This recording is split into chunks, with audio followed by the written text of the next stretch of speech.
부처님께서 새벽 공기가 아직 차가운 숲길을 걸으실 때였습니다. 옅은 안개가 산자락을 감싸고 새들이 잠에서 깨어나는 소리가 조용히 들려왔습니다. 제자들이 부처님을 따라 걷다가 한 제자가 물었습니다. 부처님, 사람들은 시련을 두려워합니다. 고통이 찾아오면 왜 나에게 이런 일이 생겼는가 원망하고 벗어나고 싶어 몸부림칩니다. 하지만 어떤 이들은 그 시련을 지나고 나서 삶이 전혀 다른 모습으로 빛나는 것을 경험한다고 합니다. 시련이 복으로 바뀌는 순간에는 어떤 징조가 있는 것입니까? 부처님께서는 잠시 걸음을 멈추고 제자의 눈을 바라보셨습니다. 그리고 미소를 머금으며 말씀하셨습니다. 시련은 독한 약과 같다. 그 순간에는 쓰고 아프지만 마음으로 다스리면 그 독이 약이 되고 그 고통이 곧 복으로 바뀐다. 징조는 분명히 있다. 그대가 마음을 잘 살피면 복으로 이어지는 문턱을 알아차릴 수 있다. 제자들은 숨을 죽이고 그 말씀을 기다렸습니다. 부처님은 다시 차분히 이어가셨습니다. 첫째, 시련 속에서도 감사의 마음이 일어나면 그것이 곧 복의 씨앗이다. 둘째, 고통 속에서 분노가 아니라 연민을 배우게 되면 그대의 마음에 지혜가 자라는 것이다. 셋째, 잃는 것 같으나 실은 집착을 버리게 되는 순간 그대는 더 큰 자유를 얻는다. 제자들은 고개를 끄덕이며 자신의 마음을 돌아보았습니다. 부처님은 말씀을 멈추고 멀리 산허리를 바라보셨습니다. 해가 서서히 솟아오르며 붉은 빛이 숲을 물들이고 있었습니다. 청취자 여러분, 우리의 삶도 이와 같습니다. 누구도 시련을 피할 수 없지만 그 속에서 감사와 연민 그리고 내려놓음을 배운다면 그 순간은 이미 복으로 향하는 문턱을 넘어선 것입니다. 오늘 방송에서는 시련이 복으로 바뀔 때 나타나는 10가지 징조를 하나하나 나누어 드리겠습니다. 혹시 지금 어려움 속에 계신 분이라면 이 말씀을 통해 이미 복이 다가오고 있음을 마음 깊이 느껴보시길 바랍니다. 부처님께서 남기신 말씀처럼 고통은 지혜의 어머니이고 눈물은 복의 문을 여는 열쇠이다. 이 한 문장을 오늘 마음에 새기며 이야기를 시작하겠습니다. 부처님께서 제자들과 앉아 계실 때 한 제자가 조심스럽게 물었습니다. 부처님, 왜 어떤 사람은 시련을 겪고 나서 복을 얻는 것 같고 어떤 사람은 더 깊은 어둠으로 빠져드는 것입니까? 부처님께서는 눈을 감고 잠시 바람 소리를 들으신 뒤 말씀하셨습니다. 고통이 찾아올 때 마음을 어떻게 쓰느냐에 따라 그 길은 달라진다. 시련은 누구에게나 오지만 그것을 어떻게 받아들이는지가 복으로 가는 길목을 연다. 여러분, 시련이 복으로 바뀌는 징조 중 하나는 바로 마음의 시야가 넓어지는 순간입니다. 예전에는 작은 일에도 쉽게 화내고 불평했지만 어느 날부터는 그 일조차도 내 삶의 일부로 받아들이게 되는 경험을 하신 적이 있으실 겁니다. 이것이 바로 첫 번째 징조입니다. 예를 들어 가난을 겪었던 이가 다른 이의 고통에 더 민감해지고 도움을 줄 수 있는 사람이 되기도 합니다. 그때 비로소 깨닫습니다.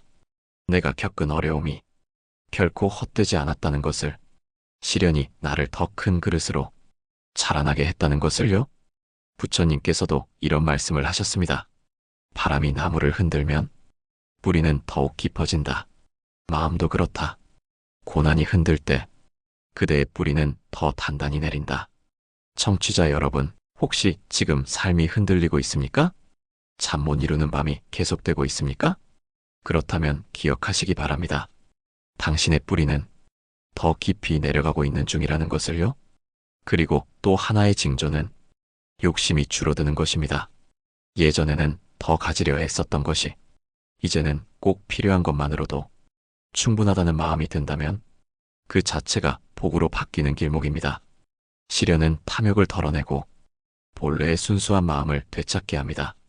이렇듯 시련 속에서 마음의 시야가 넓어지고 욕심이 줄어드는 순간 그 사람의 인생은 이미 새로운 복으로 향하고 있습니다. 부처님은 마지막으로 이렇게 말씀하셨습니다. 잃는 것이 곧 얻음이다. 비워낸 자리에 복은 스스로 찾아와 앉는다. 이제 우리는 두 번째 징조, 욕심을 내려놓는 법과 함께 그것이 어떻게 복으로 바뀌는지 더 깊이 살펴보겠습니다. 한 제자가 부처님께 다가와 고개를 숙이며 물었습니다. 부처님, 저는 고통이 닥칠 때마다 왜 나만 이런 시련을 겪는가?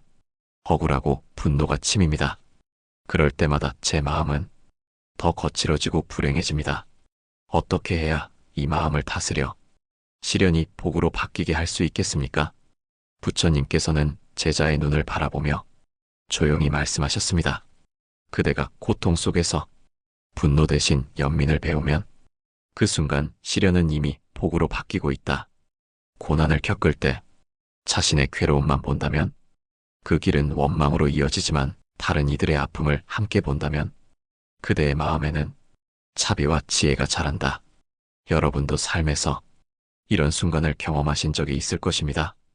큰 아픔을 겪고 나서 비슷한 고통을 겪는 사람을 보면 예전보다 훨씬 따뜻한 마음이 일어나는 경험 말입니다. 그때 우리는 깨닫습니다. 내가 겪은 고통이 다른 이들을 이해하는 열쇠가 될 수 있다는 사실을. 실제로 경전에는 이와 같은 이야기가 전해집니다. 어느 여인이 어린 자식을 잃고 통곡하며 부처님께 달려왔습니다. 스승님, 제 아이를 다시 살려주십시오. 제 삶이 끝난 것 같습니다. 부처님은 그녀에게 이렇게 말씀하셨습니다. 마을을 돌며 죽음을 겪지 않은 집에서 겨자씨를 얻어오너라. 그녀는 온 마을을 헤매었지만 죽음을 겪지 않은 집은 단 한 곳도 없었습니다. 그제야 그녀는 깨달았습니다. 자신의 고통이 특별한 것이 아니라 모두가 겪는 삶의 일부임을. 그 순간 그녀의 눈물은 다른 이들의 눈물을 이해하는 연민으로 바뀌었습니다. 청취자 여러분, 혹시 지금 마음속에 원망이 가득 차 있습니까? 내가 왜 이런 시련을 겪어야 하나?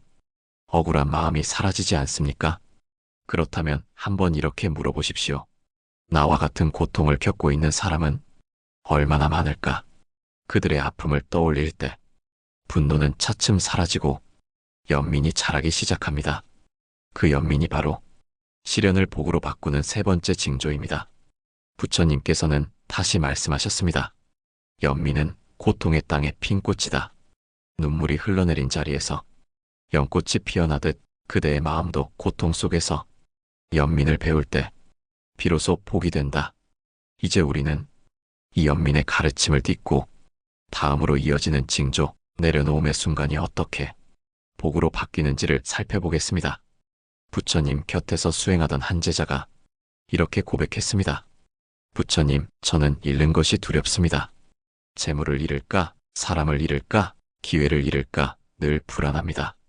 그래서 더 움켜쥐고 더 붙잡으려 하지만 그럴수록 마음은 더 무겁고 괴로워집니다.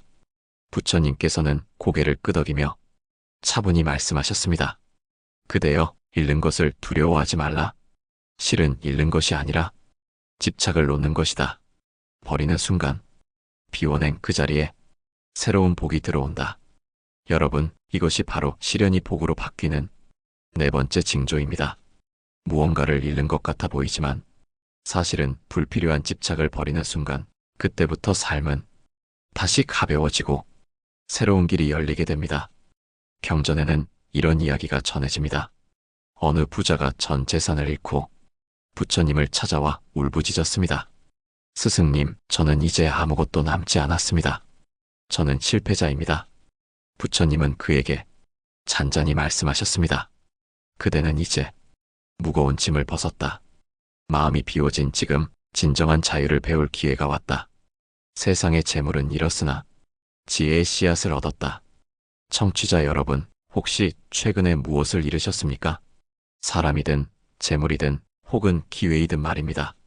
그 상실이 너무 크게 느껴져 마음을 괴롭히고 있습니까? 그렇다면 이렇게 바라보시길 바랍니다. 잃은 것이 아니라 내려놓은 것이라 생각해 보십시오. 그렇게 마음을 전환하는 순간 시련은 이미 복으로 바뀌고 있는 것입니다. 우리가 무언가를 움켜쥐고 있을 때는 새로운 것이 들어올 자리가 없습니다. 하지만 손을 펴서 내려놓을 때 그 빈 공간에 새로운 인연과 기회가 자연스레 들어오게 됩니다. 부처님께서 말씀하셨습니다. 비워야 채워지고 놓아야 얻는다. 잡는 자는 잃고 놓는 자는 얻는다. 이 말씀처럼 내려놓음은 결코 이름이 아닙니다. 그것은 더 큰 복을 맞이하기 위한 첫걸음입니다. 이제 우리는 내려놓음 이후 찾아오는 다섯 번째 징조, 마음의 평온이 어떻게 시련을 복으로 이끄는지를 이어 살펴보겠습니다. 부처님 곁에서 한 제자가 조용히 입을 열었습니다. 부처님, 저는 요즘 마음이 두렵습니다. 큰 시련을 겪고 나서 모든 것을 잃었다고 생각했는데 이상하게도 예전보다 마음이 한결 고요해졌습니다. 왜 이런 평온이 저에게 찾아온 것입니까?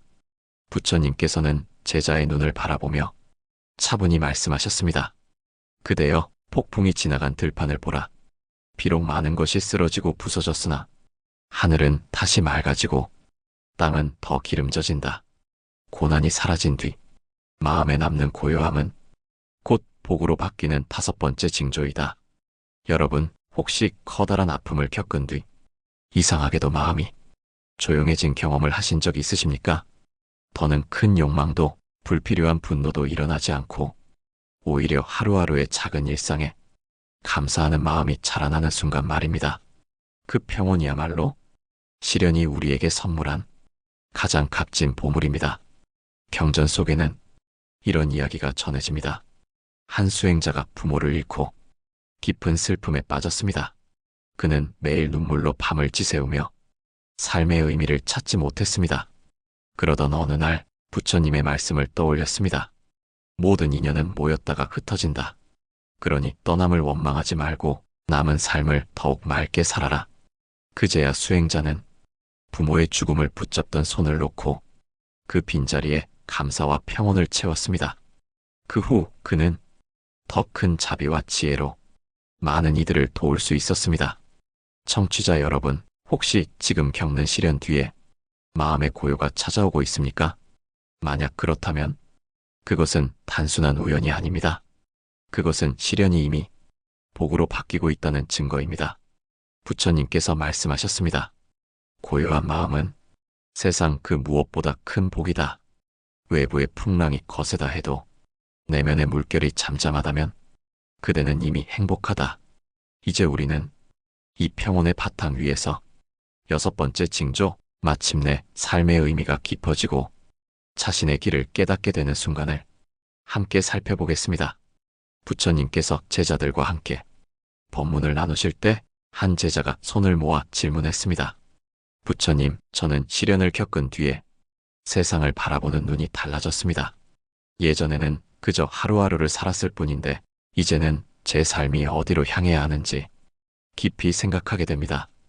왜 이런 변화가 찾아오는 것입니까? 부처님께서는 잠시 제자의 마음을 살피신 뒤 잔잔히 말씀하셨습니다. 그대여, 고난은 삶의 의미를 일깨우는 스승이다. 풍랑을 만나야 배가 나아가야 할 길을 알듯이 시련을 겪어야 그대의 삶도 길을 찾는다. 여러분, 시련이 복으로 바뀌는 여섯 번째 징조는 삶의 의미가 깊어지고 자신의 길을 깨닫게 되는 것입니다. 큰 어려움을 지나온 사람은 더 이상 사소한 일에 매이지 않고 왜 내가 이 세상에 태어났는지, 무엇을 위해 살아야 하는지 그 근본을 묻기 시작합니다.